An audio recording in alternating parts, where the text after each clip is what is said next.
И аз чух новината. Отново ще се веселим. Мечо, ти вече си се събудил? Сняг, щом сипе се навън, аз заспивам сладък сън, че нали,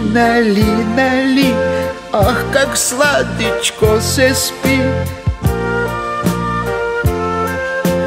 Ах, как сладичко се спи, щом снежец навън вали.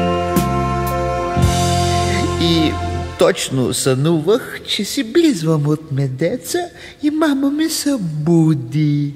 Ставай, мече, тя ми рече, пролетта пристига вече. Пристига, а ние още не сме започнали. Здравей, Ешко. Здравейте! Какво казваш, че още не сме започнали? Пролетното почистване, Мечо.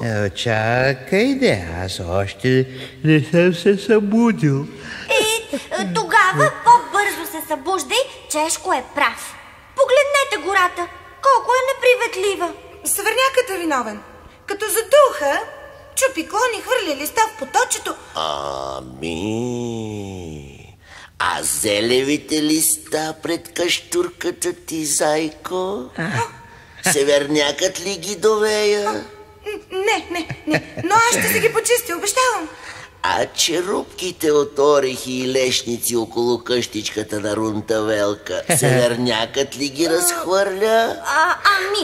Всяка сутрин се каня да ги смета, но този път обещавам. А щупените гърненца от мед около мечовата хралупа? Аз ги бях облизал вече и си правих от тях футболни топки. Буклукът около лисината къща. Така. Моля, не обиждайте.